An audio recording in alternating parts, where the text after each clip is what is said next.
Ok, anh hỏi đi ạ. Thử đi. Thử cái Rồi anh cứ hỏi đi, em nghe mà. We'll test the sound. Sure. Dạ. Anh nói với chị khi chị trả lời chị nhìn anh nhé. You look at me when you... Sure. When I answer. Yes.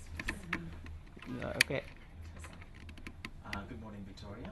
How do you think the Vietnam Urban Upgrading Project aligns to the World Bank overarching goals and strategy? Thank you very much.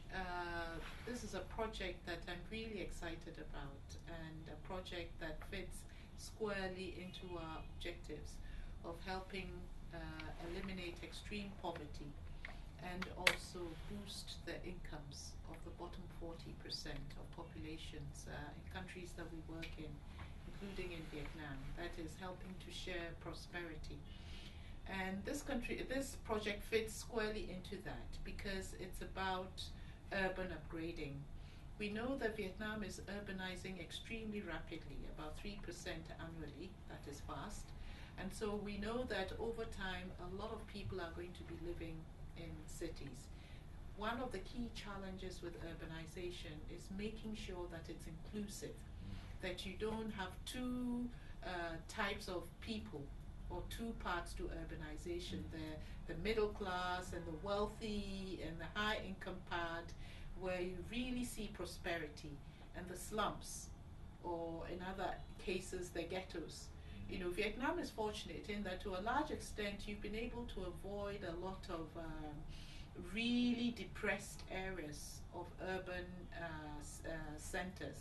But nevertheless, you still have a challenging problem of making sure that in big cities like Ho Chi Minh, like Can Tho, like Haiphong, like Nam Dinh, that urbanization is inclusive and that the poorer parts of the urban cities are included in the development.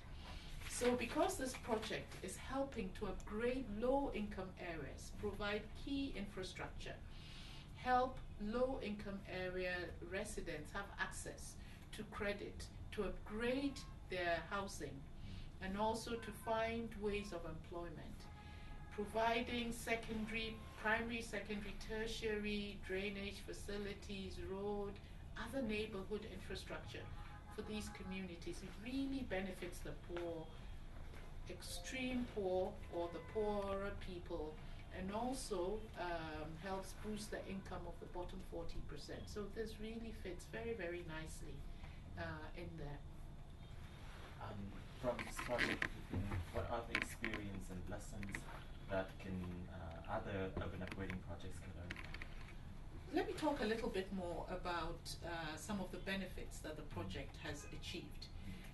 The first is that we've had about 2.5 million people benefit from the urban upgrading parts of the project. So they've benefited by their neighborhoods being upgraded. And you've also had about 3.5 million people benefit from the infrastructure that has been put in place. And this infrastructure has been really critical to avoiding flooding in some parts of these cities, making sure that the environmental issues are better managed, and making sure that these parts of the cities are overall more livable. So you've had cases where parts of the city that were blighted before, you know, sort of set apart, have now been more fully integrated into the dynamism of the city. The living conditions are better. And I've been to several of these neighborhoods before, and it's just pleasant and it's more livable. So that's one clear demonstration of the benefits to poorer parts. I think another clear demonstration of the benefits is the extent to which poorer people have been included in the planning about the infrastructure and the upgrading that will be done, because this project has used participatory approaches. You know, so in the relevant neighborhoods, the poor people are part of the process of selecting, also supervising, and being able to voice and be part of it. And then I think the microcredit has been phenomenal in impact, you know, giving a chance for people to upgrade their living conditions. About 50,000 microcredit loans have been provided for upgrading housing situations, making it more affordable.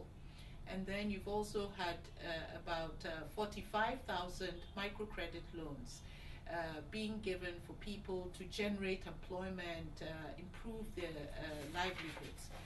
So if you look at all of these, and then you've also built capacity within the local governments to manage urbanization better and in a way that is inclusive.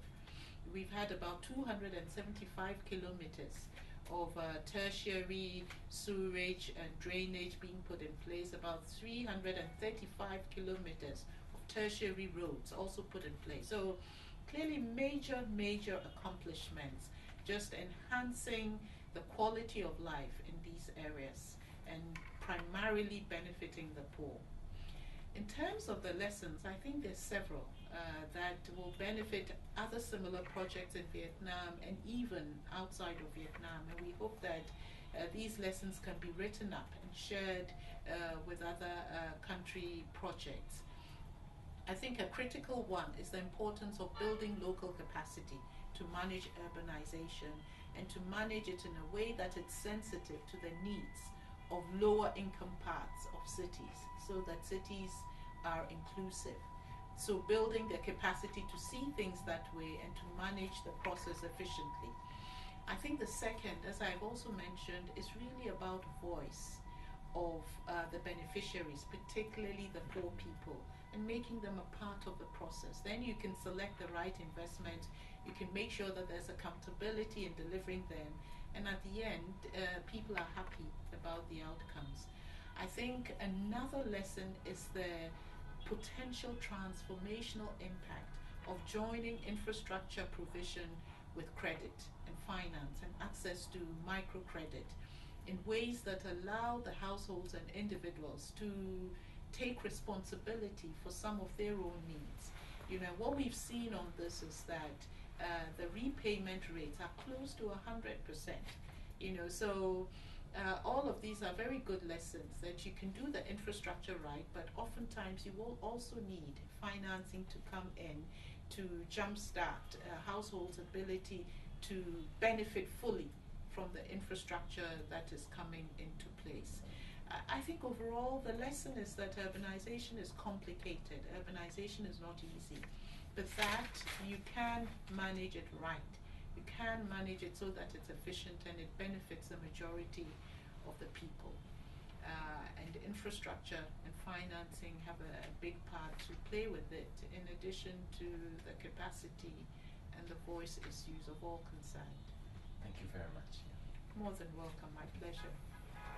Yeah, okay.